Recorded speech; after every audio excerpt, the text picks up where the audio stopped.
हर मुश्किल और हर बुरे वक्त में काम करती है आर्मी, लेकिन क्रेडिट लेने कौन आते हैं? नेता। लेकिन आज हमारे जवानों के हाथ में क्या है आप सभी जानते हैं।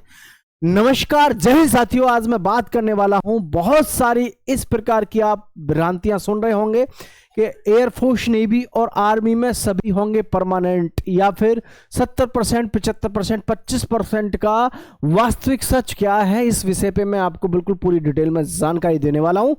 और आप देख रहे होंगे बहुत सारी वीडियोज इस प्रकार की कि भाई 70% परमानेंट होंगे, 25% होंगे। बिल्कुल टेंशन मत लीजिएगा साथियों, सबसे पहले तो आप सबको पता है कि ये जो हमारी अग्निपथ स्कीम है लगातार विवादों में है।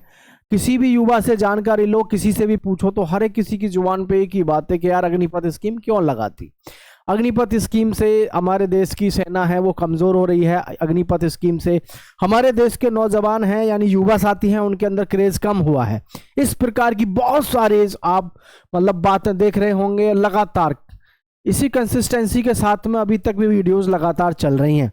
लेकिन मैं आप सभी को इस चीज़ के विषय में पूरी तरीके से आश्वस्त करना चाहूँगा, अग्निपथ स्कीम को लेकर के, अग्निवीरों की सभी चीज़ों को लेकर के।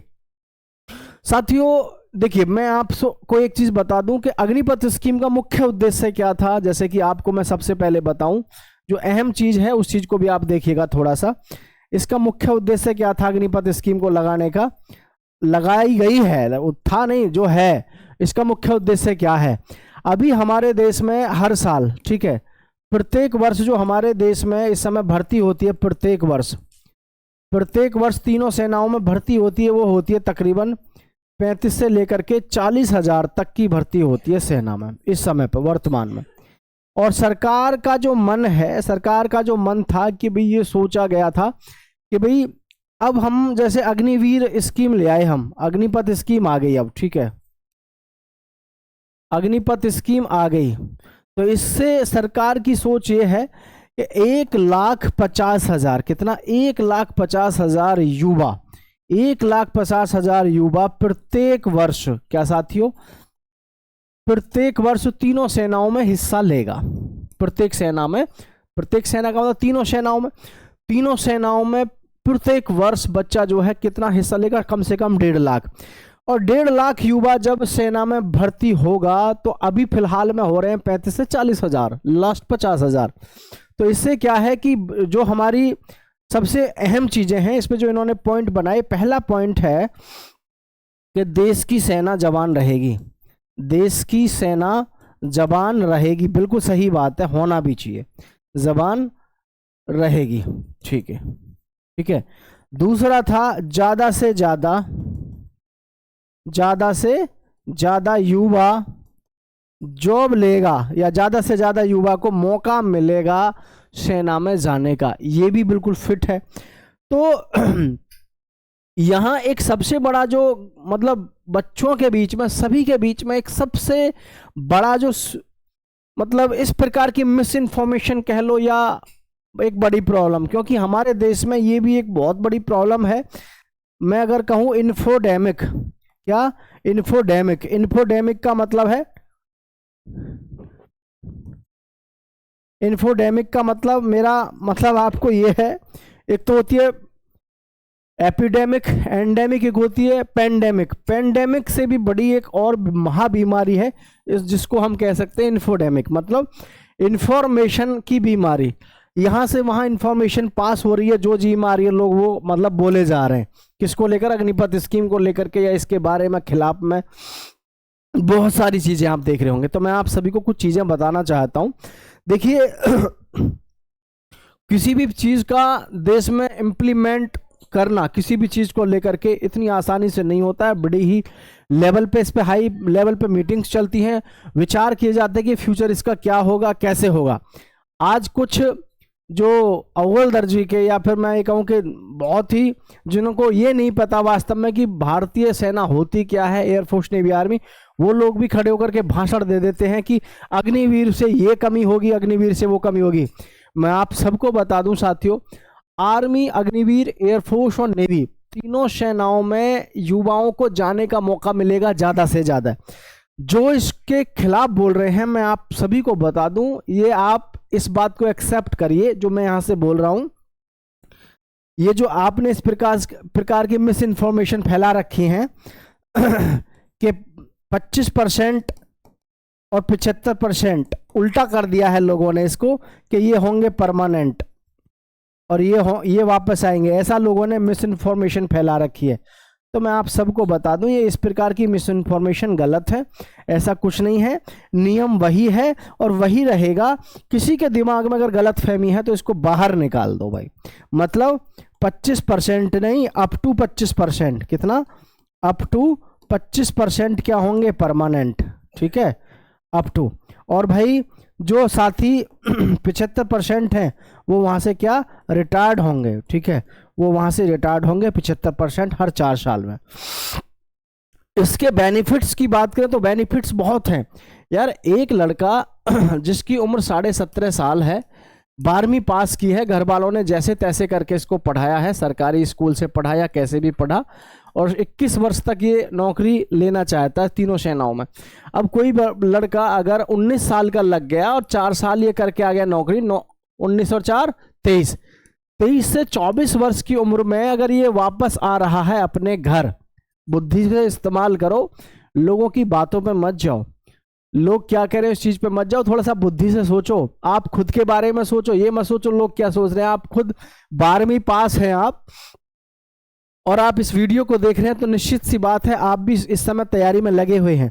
तो आप इस चीज को सोच के बताओ, आप अगर 19 साल के लग जाओ या 20 साल के लग जाओ, 20 और 4 24, 24 साल का युवा घर आ रहा है वहां से अग्निपथ स्कीम में हिस्सा लेकर के, अग्निवीर बनने के बाद। तो मैं आपसे एक ही बात पूछता हूं कि आप जो वहां से अग्निपथ स्कीम से 4 साल बाद वापस घर आ रहे हो, 24 की उम्र में, 24 की उम्र आपकी है। अब मुझे एक बात बताओ, आपने इस पीरियड में कम से कम 20 लाख रुपया कमा लिया। कितने में? 4 साल में। 4 साल में आपने कम से भी कम 20 लाख रुपया कमा लिया। ऐसी ना तो कोई प्राइवेट नौकरी है, ना ही कोई ऐसा गोदाम है जहां से जाकर के आप 20 लाख रुपया 4 साल में लेके आ जाओ। आप अपने अड़ोस पड़ोस में उन जरा बेवकूफों से पूछो जो इसके खिलाफ हैं, उन नलायकों से जरा एक बार पूछो जो प्राइवेट नौकरी में घिसते घिसते जीवन निकल गया, कि आपने 20 लाख रुपया कमाया, अभी तक कहीं इकट्ठा किया कुछ? नहीं ना।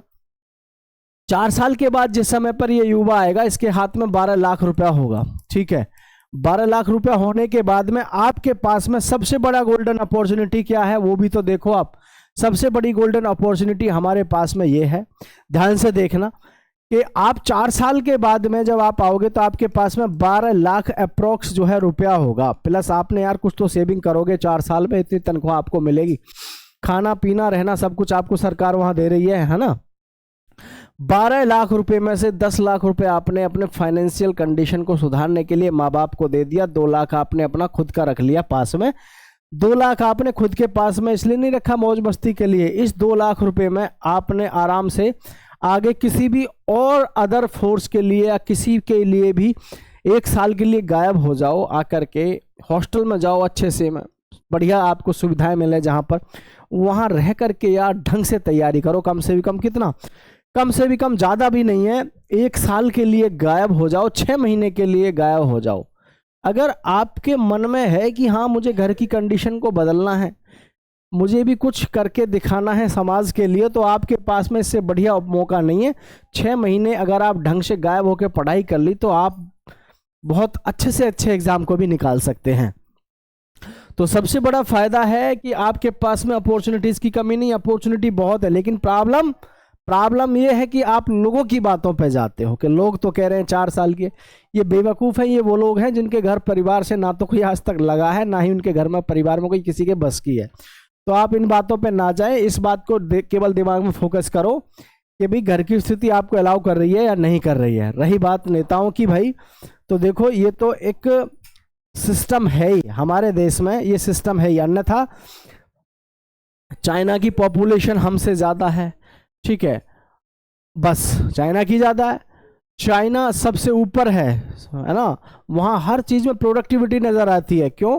क्योंकि वहाँ के नेता, जापान की बात करें, अमेरिका की, जर्मनी की, कहीं की भी बात कर लो, वहाँ के नेता इकट्ठा करने पे ध्यान नहीं देते। वहाँ के जो नेता हैं, वहाँ की जो सरकार है, वो आने वाले समय को ध्यान में रख कर के सारी प्लानिंग करती है। लेकिन हमारे यहाँ बस प्रॉब्लम यही है, हर चीज में नेता अपना अट्रैक्शन ढूंढता है कि मेरे लिए अट्रैक्शन इसमें क्या हो सकता है। बस थोड़ा सा इस बात का दुख और दर्द है। नहीं तो यहाँ पर थोड़ी सी और सुविधाएं हो जाएं, इसमें एडजस्टमेंट हो जाए, 30 दिन की छुट्टी के बजाय थोड़ी सी छुट्टियां बढ़ जाएं। मेडिकल सुविधा जो है, मेडिकल की जो सुविधा है इन युवाओं के लिए, भले कैंटीन मत दो इनको, मेडिकल की सुविधा लाइफ टाइम हो जाए इनके लिए और इनके परिवार के लिए, तो सब बहुत बेटर रहे। तो सभी साथियों से कहना चाहूँगा, किसी भी प्रकार की गलत फहमी में मत आओ, दिमाग में गलत उलझन मत फंसो, बस अपनी तैयारी पे लगे रहो, जबरदस्त तरीके से तैयारी करो, सिलेक्शन लो। यकीन मानो 4 साल की नौकरी में कोई घाटा नहीं है, ठीक है। 4 साल में इतना पैसा आप कमा लाओगे कि समृद्ध हो जाओगे, ठीक है। और उसके बाद में अपना कोई काम भी कर सको। और हर विभाग में 10% आपको रिजर्वेशन है, उम्र में छूट है, और हमको इससे बड़ा क्या मिलेगा। हालांकि मुझे पता है बहुत से लोग अभी भी यहाँ पे कमेंटबाजी करेंगे, है ना, उनको लगता है कि मेरे इस भाषण के से जो है अग्निवीर परमानेंट नहीं होंगे। मेरे यहाँ बोलने ना बोलने से कुछ नहीं होगा, लेकिन मैं इतना ज़रूर कहूँगा, जो लोग सकारात्मक रूप से अग्निवीर में जाना चाहते हैं, जिनकी इच्छा है कि यार एक बार वर्दी पहननी है, उनके लिए काफ़ी सकारात्मक वीडियो है। अपने परिवार को दिखाएं, अपने घर वालों को दिखाएं, और यकीन मानिए अग्निपथ स्कीम में किसी भी प्रकार का अभी तक कोई चेंजेस नहीं है। लोग आपको गलत तरीके से इंफॉर्मेशन दे रहे हैं। 1 नंबर व्यवस्था है ये, बढ़िया व्यवस्था है भाई, इसमें जिसकी ज़रूरत है वो हिस्सा बनो, ठीक है। अन्यथा आपके लिए और बहुत सारे फील्ड है, SSC है, रेलवे है, बैंक है, ठीक है, बहुत सारे हैं, स्टेट गवर्नमेंट्स के हमारे बहुत सारे एग्जाम्स हैं। तो अगर आपके अंदर देशभक्ति और प्लस इन शॉर्ट टर्म, बहुत ही कम समय में, अगर आपको लगता है कि बहुत कम समय में घर की स्थिति एकदम सही हालत में लानी है, तो इससे बढ़िया ऑप्शन आपके पास में और कोई नहीं है। सभी साथियों से मैं बस यही कहूँगा भाई, दोस्तों के साथ शेयर करना, और गाली देने का मन है तो नीचे दे लेना। जय हिंद, जय भारत साथियों।